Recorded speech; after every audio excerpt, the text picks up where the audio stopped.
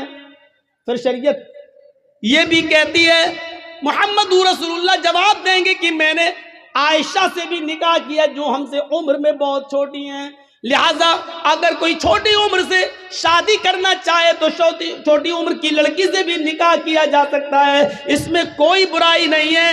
لیکن رہنا ویسے، اگر تمہاری بیوی عمر میں بڑی ہے تو ویسے رہو جیسے میں خدیجہ کے ساتھ رہا، اگر تمہاری بیوی عمر میں چھوٹی ہے تو ویسے رہو جیسے میں عائشہ کے ساتھ رہا.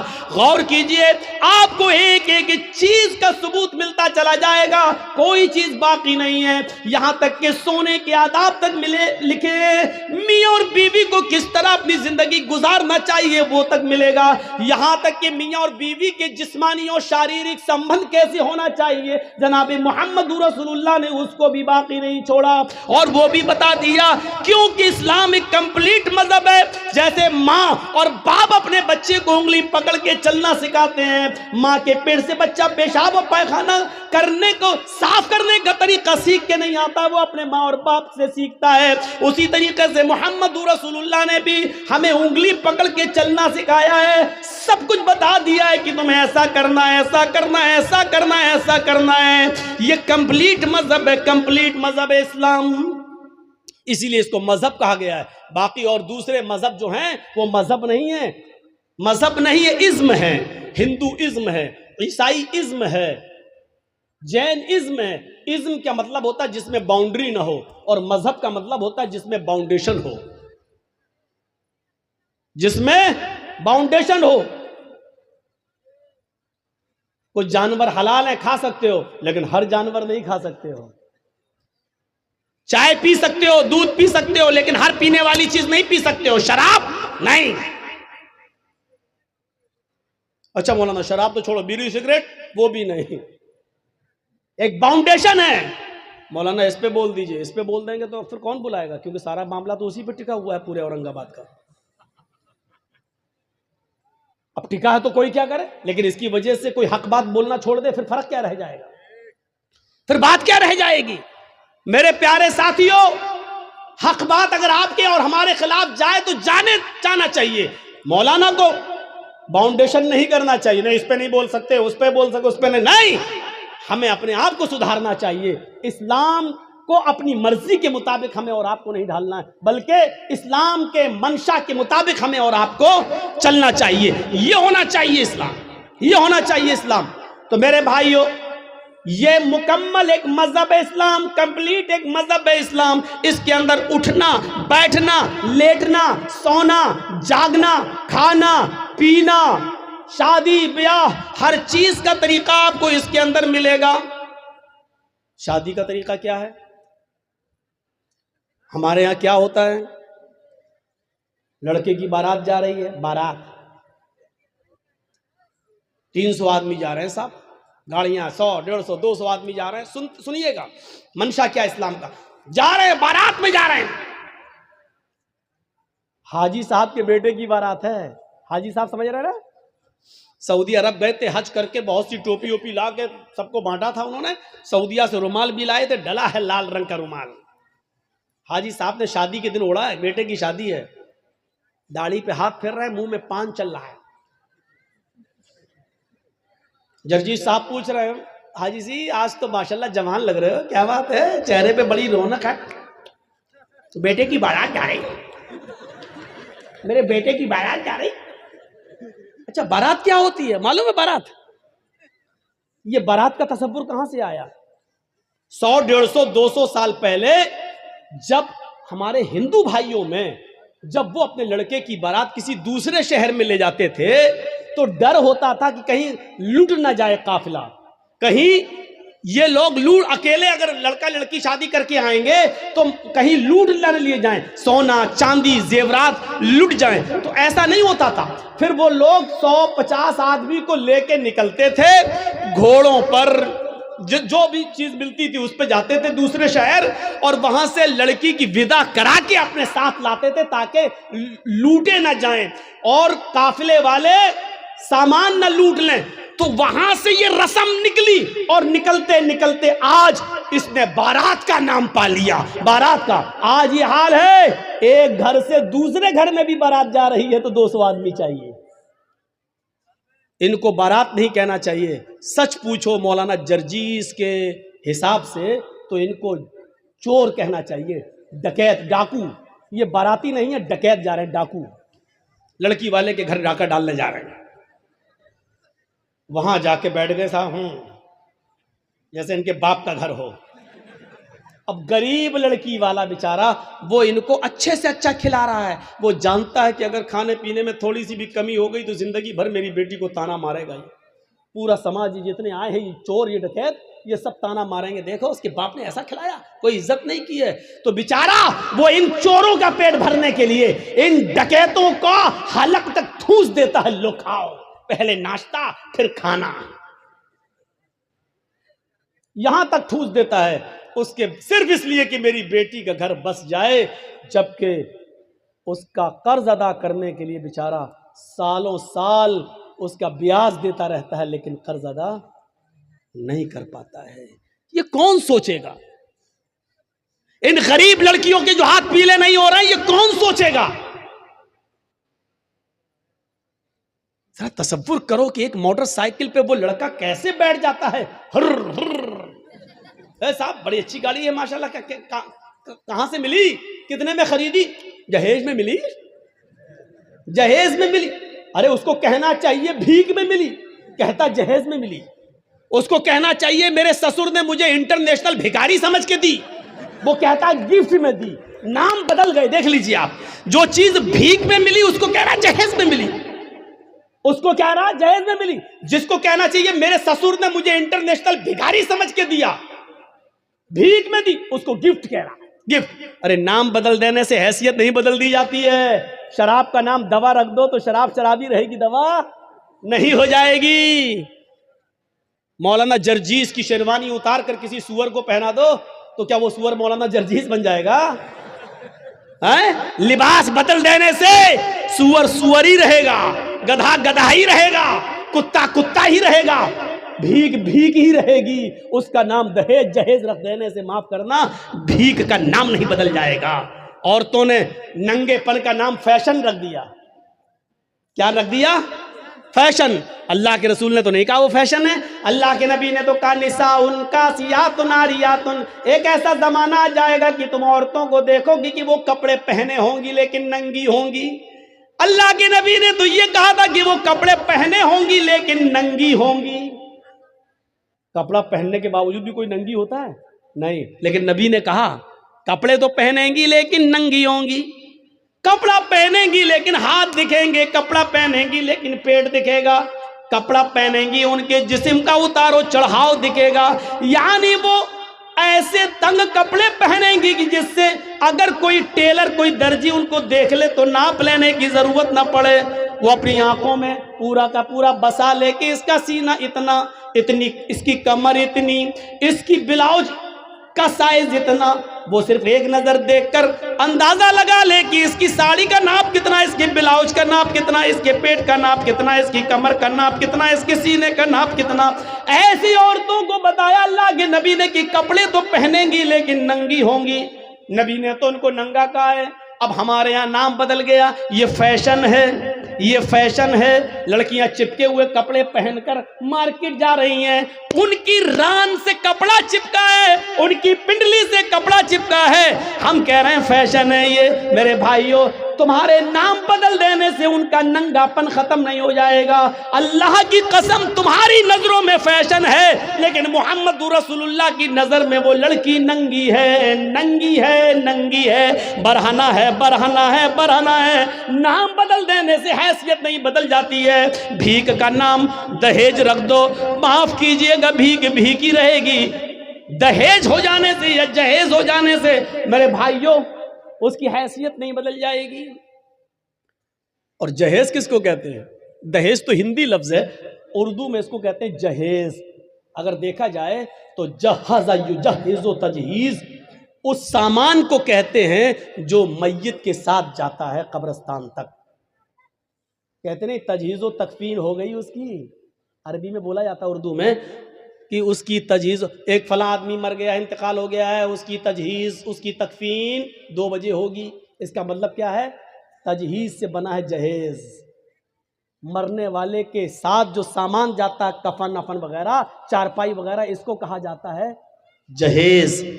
آج وہ جہیز شادی کے بعد ہمیں ملتا ہے. ذرا اندازہ لگائیے گا کہ کتنا برا لفظ ہے جو مرنے کے بعد میت کے ساتھ جاتا ہے، وہ ہم شادی کے موقع پر لیتے ہیں جہیز کے نام پر. اتنا سننے کے باوجود بھی وہ پاگل ہی ہوگا جو کل شادی کرے پھر جہیز لے لے. یہ سننے کے بعد بھی. اب غور کریں آپ، شادی ہمارے یہاں کیسی ہو رہی ہے. پہلے باراتی پہنچ گئے، اب چلو چور اور ڈکیت کہہ دیا کافی ہے، اب باراتی کہہ دے رہا ہوں، بار بار برا نہ لگے. پہنچ گئے، ہو گیا سب. لیکن اللہ کے رسول کے زمانے میں شادی کیسی ہوتی تھی؟ وہ سارے واقعات آپ کے سامنے ہیں، سنے ہوں گے. ایک عورت اللہ کے نبی کے پاس آئی اور کہنے لگی کہ اللہ کے رسول، میں آپ سے شادی کرنا چاہتی ہوں، انی احب لک، میں اپنے آپ کو ہبہ کر رہی ہوں. تو اللہ کے نبی صلی اللہ علیہ وسلم نے کیا فرمایا؟ اب مجھے ضرورت نہیں ہے.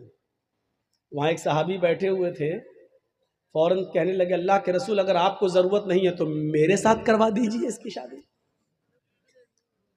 کوئی بری بات نہیں کہی انہوں نے، میرے ساتھ کروا دیجیے. اللہ کے نبی نے کہا تم کرو گے؟ کہا ہاں مجھے ضرورت ہے بیوی کی. اس عورت سے پوچھا کہ تم اس کے ساتھ کرو گی؟ اس نے کہا آپ کے لیے آئی تھی، اگر آپ نہیں کر سکتے تو اس کے ساتھ کر دیجیے، مجھے تو گھر بسانا ہے. تو اللہ کے رسول نے اس آدمی سے، اس صحابی سے پوچھا کیا دو گے اس کو مہر میں؟ یہ نہیں پوچھا لڑکی سے تیرا باپ ہے، تیرا بھائی ہے، کیا دے گا اس صحابی کو؟ یہ نہیں پوچھا، بلکہ کیا پوچھا اس صحابی سے، کیا دو گے اس کو مہر میں؟ کہتا مہر میں کیا دو گے؟ کچھ نہیں ہے میرے پاس. بخاری کی حدیث کے الفاظ ہے ما عندی شیء، میرے پاس کچھ نہیں ہے، کچھ نہیں ہے اور شادی کا سپنا. آئے ہائے ہائے، اسلام دیکھیے، اسلام کچھ نہیں ہے اور شادی کا سپنا، کچھ نہیں ہے اور شادی کرنا چاہتا ہے. اللہ کے نبی نے فرمایا نہ ایسا مت کہو، کچھ نہیں ہے، گھر جاؤ شاید کچھ سامان مل جائے، لے کر آؤ، وہی اس کو مہر دے دیں گے. ہاں ٹھیک ہے میں جا رہا ہوں. گھر گیا، اپنی ماں سے، باپ سے، بھائی سے، بہن سے، سب سے پوچھ ڈالا کچھ ہے؟ پتہ چلا کچھ نہیں ہے. آیا کہ اللہ کے رسول گھر میں کوئی چیز نہیں ملی. آپ نے کہا دیکھو تم شادی کرنے جا رہے ہو، بیوی کو کچھ تو مہر دینا پڑے گا نا. پتہ چلا مہر نقد ہونا چاہیے، کچھ تو ملے گا. کہنے کچھ نہیں ملا. اللہ کے نبی نے کہا دوبارہ جاؤ. کہا جب کچھ ہے ہی نہیں تو پھر دوبارہ جا کے کیا 50 بار بھی جاؤں گا تو کچھ نہیں ملے گا. کہا دوبارہ جاؤ، التمس خاتما من الحدید، لوہے کی انگوٹھی مل جائے تو وہی لے آؤ، سونے کی نہیں، چاندی کی نہیں، لوہے کی انگوٹھی جو آج 5-5, 6-6, 10-10 روپے میں ہمیں سڑکوں پر مل جائے گی. اگر لوہے کی انگوٹھی ہی مل جائے تو وہی لے آؤ، وہی دے دو اپنی بیوی کو، ہونے والی بیوی کو. وہ کہتا لوہے کی انگوٹھی، چلو جاتا ہوں پوچھتا ہوں، معمولی چیزیں ہوگی گھر میں رکھی ہوگی۔ وہ دوبارہ گھر گیا، وہ صحابی تھوڑی دیر کے بعد گھر سے واپس آتے اور کہتے ما وجدت خاتما من الحدید، اے اللہ کے رسول گھر میں بہت کچھ ڈھونڈا، بہت تلاش کیا، لیکن مجھے لوہے کی انگوٹھی بھی نہیں ملی۔ مایوس ہو گئے۔ اللہ کے رسول بھی بیٹھے کہ اس کے پاس لوہے کی انگوٹھی بھی نہیں ہے، اب یہ کیسے کیا ہوگا؟ اب وہ جانے لگا۔ اللہ کے نبی نے کہا کہاں جا رہے ہو؟ کیا کروں گا بیٹھ کے، جب نکاح ہی نہیں ہو سکتا ہے، لوہے کی انگوٹھی بھی نہیں ہے، کچھ نہیں ہے گھر میں، جا رہا ہوں کھیتی باڑی کروں گا، کچھ محنت کروں گا، مزدوری کروں گا، ماں بوڑھی ہے اس کی ذمہ داری ہے میرے اوپر، باپ بوڑھے ہیں ان کو کھلاتا ہوں پلاتا ہوں، جا رہا ہوں کام دھندا کروں گا کچھ۔ اللہ کے نبی نے کہا ادھر آؤ، بیٹھایا اپنے پاس، پوچھا تمہارے پاس کچھ نہیں ہے؟ کہہ تو دیا نہیں ہے۔ لوہے کی انگوٹھی بھی نہیں ہے؟ کہا نہیں۔ کہا اچھا سوچو، ایک بار اور سوچو، کچھ ہے؟ دماغ داؤں، ہاں ہے۔ کہا کیا ہے؟ عندی ازار، ایک لنگی ہے، تہبند ہے، ایک تہبند ہے، لاؤ لاؤ لاؤ لاؤ، اس کو دے دو، چلو وہی دے دو۔ کیا کہتا ہے معلوم ہے؟ وہی دے دو۔ جب وہ دے دوں گا تو میں کیا پہنوں گا؟ جب سوتا ہوں تو وہی تو پہنتا ہوں گھر پہ، جب اس کو دے دوں گا تو میرے پاس کیا رہے گا؟ تو اللہ کے نبی نے کہا پھر کیوں کہہ رہے ہو کہ کچھ ہے؟ کہا آپ نے پوچھا تو میں نے کہہ دیا وہی ہے، اس کو میں پہن کے سوتا ہوں، تو پھر اس کو وہ بھی نہیں دے سکتے ہو؟ تو اس نے کہا پورا نہیں دے سکتا ہوں، 2 ٹکڑے کر دیتا ہوں، آدھا دے دوں گا اس کو۔